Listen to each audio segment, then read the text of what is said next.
Hello, friends. Hopefully, y'all can hear me okay. Let's just get into it, okay? So, I've been in quite a bit of a rut. What's a rut? Most people know what being in a rut feels like. It's not always super obvious when you're in a rut, because it's not like your life is completely falling apart, but for whatever reason, you're just not doing the things that you know you should be doing. It's just this constant feeling of being stuck. Like stuck in a routine that you're not happy with. And there are a lot of reasons people find themselves in ruts. For me, I went through a lot of change recently. I moved because despite me loving the city, I'm from Toronto, if y'all didn't know, I'm not exactly sure if that's where I want to be forever. I haven't been anywhere else. Like I haven't experienced living anywhere but Canada. And so that's always been something I've wanted to do. I want to travel. And I'm getting into my late 20s and it's like, this is the time to do it. But at the same time, I'm someone who really, really loves my comfort zone. The drastic change kind of ended up being harder than I anticipated. And often when we experience a shift in our environment, it's really easy to kind of fall out of your routine because your routine is really highly associated with your environment. And because I was just confronted with so much overwhelm about my life, what I want to do, where I want to go, who I want to be, I just found myself kind of resorting back to old negative thinking patterns because that's something I've definitely struggled with in the past. But we'll get to that a little bit more in a bit.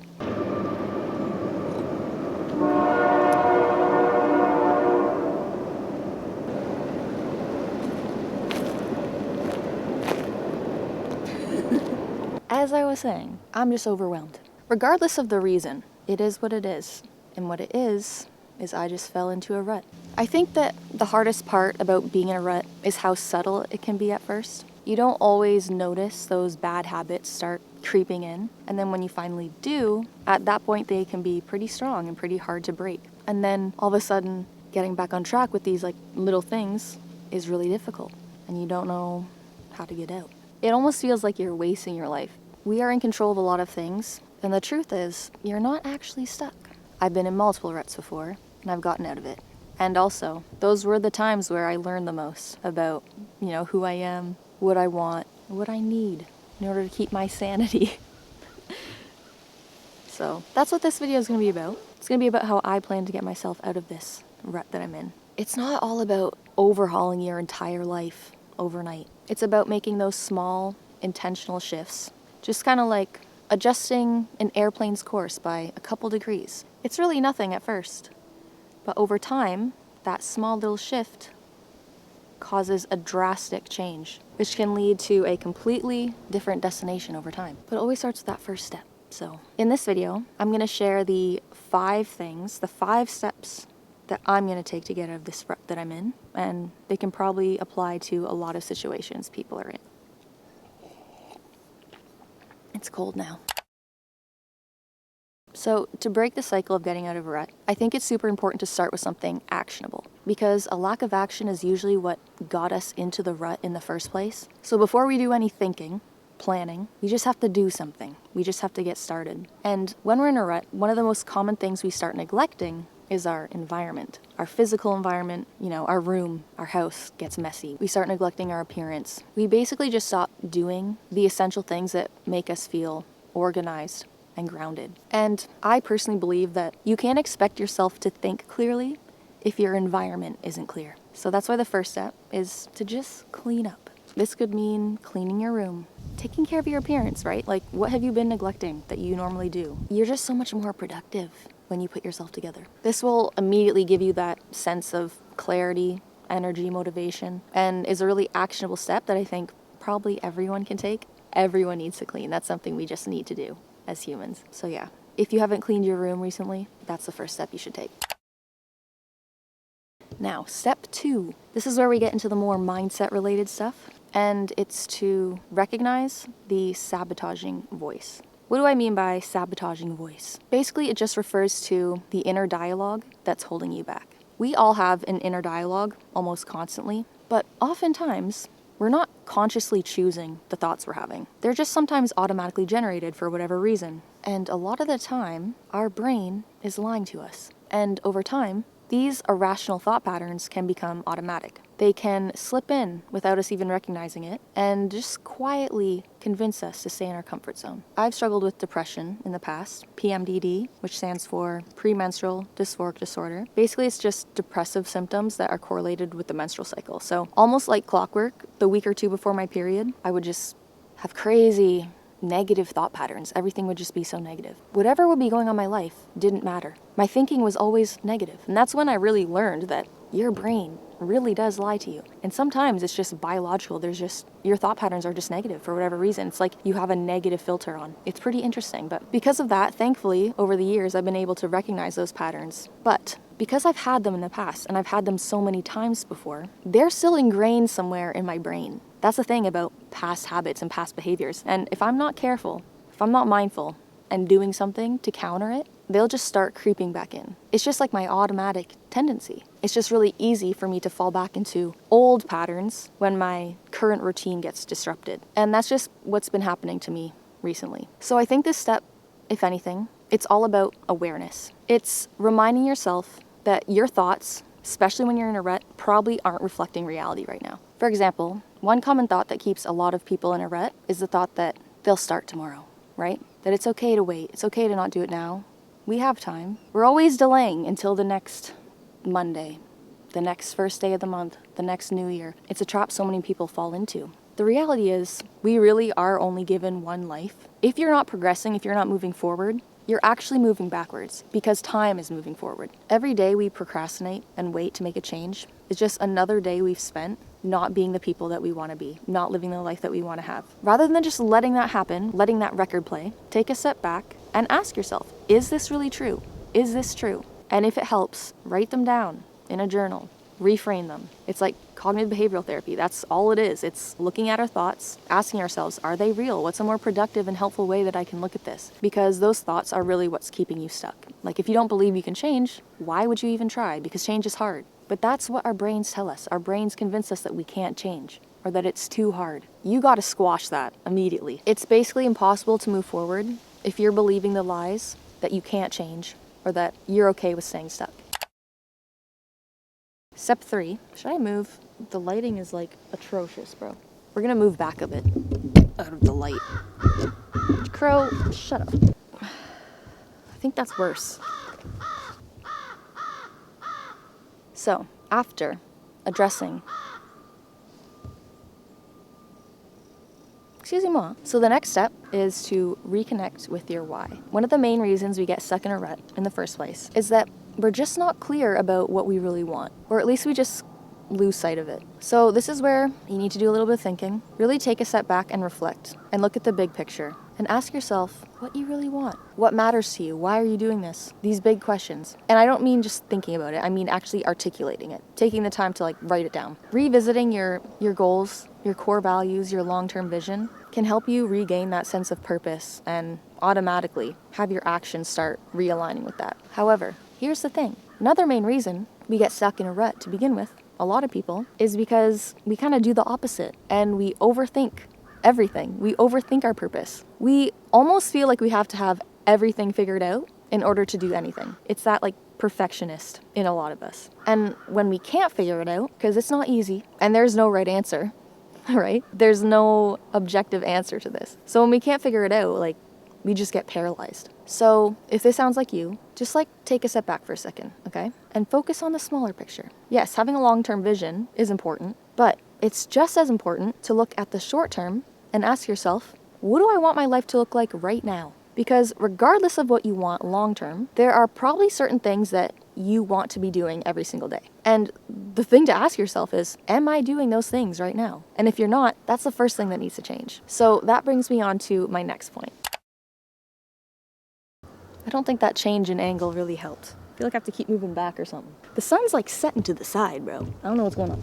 There's this tree that's kind of giving me some shade, but not really. The next step is kind of to start taking action on the things that matter to you, changing your routine. But more specifically, I want you to start thinking about what I like to call your foundational habits. It can be extremely difficult to figure out what you want your future to look like, but I bet there are a lot of commonalities. Like, you might not know what career you want to have, or you're like me, you don't know where you want to live, but you do know you always want to be someone who prioritizes their health, their fitness, who sticks to a consistent morning and evening routine. There are certain foundational actions, foundational habits that you know you want to be doing every single day. And these little things, right, like exercise, eating well, having a consistent morning routine, right, making your bed every morning, waking up at the same time, like all of these little things, they might seem insignificant compared to the big picture, but they're absolutely essential. They're the habits that create that structure and stability in your life that makes everything else possible. Think of it like building your dream house. You can't build your dream house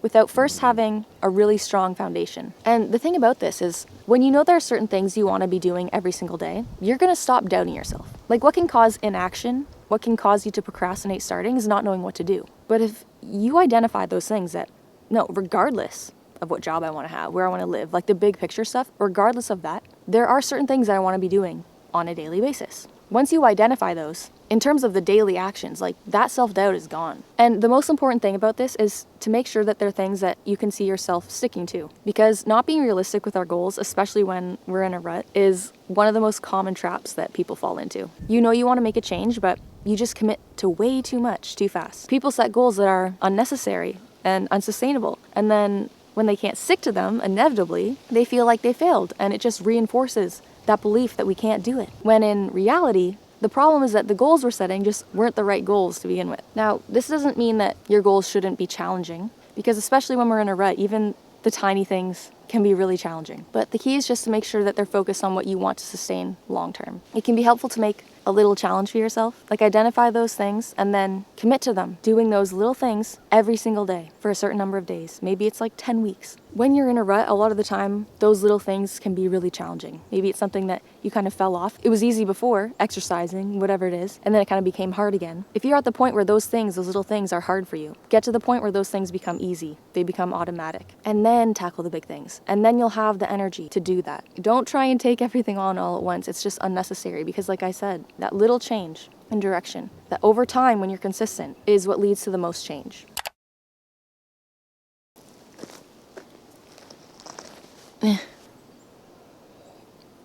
Oh, my tea's almost gone. This rock's gonna be my seat. You know, this isn't the most comfortable seat ever. No.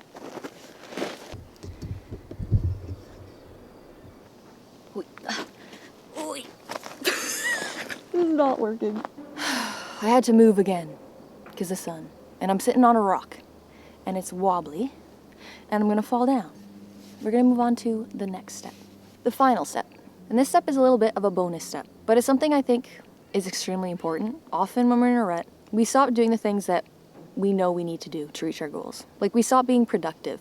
But other times, it's less about the fact that we're not being productive and more about the fact that what we're being productive with isn't giving us any joy. If there's no sense of fulfillment in what you're doing, then, like, what's the point, right? You have to recognize that a meaningful life, which is what most of us want, is made up of meaningful moments. The moment that you're in. If you're always waiting for a future moment to be happy, happiness is never gonna come. It's impossible. If you always think that it's some future date that you're gonna be happy, you're literally never gonna be happy. Like, you're living your life right now. This is the only life you're given. And we're all as young as we're ever gonna be again. Like, it's so easy to get caught up in hustle culture and basically just dismiss these day-to-day little things, like maybe the things that we enjoy but we feel like they're not getting us anywhere, right? Whatever that means. Like, where do we want to go? And what's the point of it all? Really, I think if you break it down and you ask anyone and you just think about it for a second, what we all want is to be happy. Happiness isn't a thing that we accomplish. Happiness is a state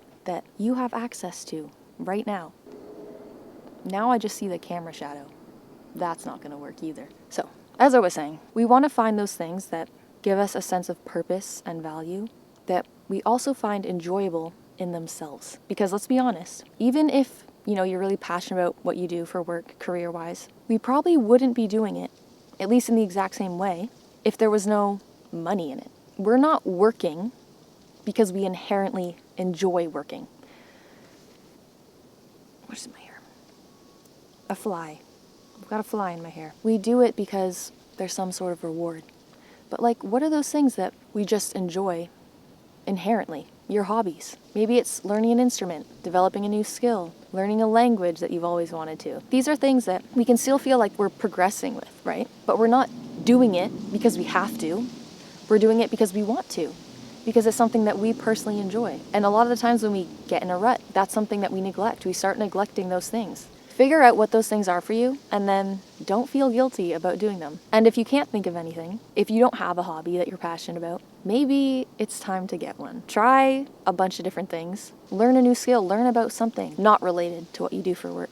And if there's really nothing, then just go smaller. Focus on the even smaller things. A lot of people refer to this as romanticizing your life. I can make a whole series of videos about that, but really, it's just about finding meaning in those mundane things. It's finding meaning in the little things. Make some music playlists for different moods. Get out in nature. Light more candles. Take pictures of little things. Not for other people, but for yourself. Like, find the beauty in the little things because it's there. Especially, like I said, when we're in a rut, we can tend to avoid these small pleasures because we think they're pointless, but they're not. Like, we're doing things because in whatever way we think it's going to make us happier. So stop neglecting the things that can make you happy right now. We all need these little pleasures to be our happiest and healthiest selves.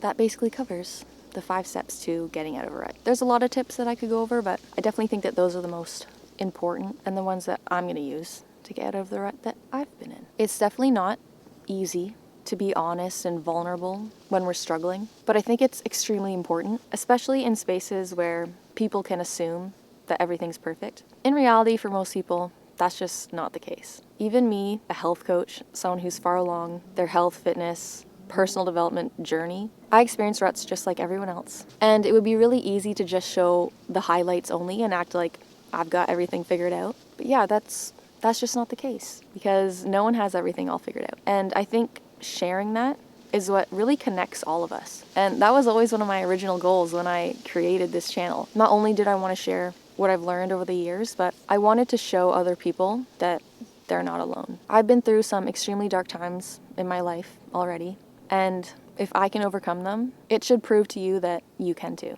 Everyone's on their own journey, and we're all gonna have ups and downs. And struggling and feeling stuck sometimes is okay. As long as you continue learning, never give up on yourself, you'll get to where you wanna be. You just have to believe in yourself and keep going no matter what. Now, time to get out of that rut.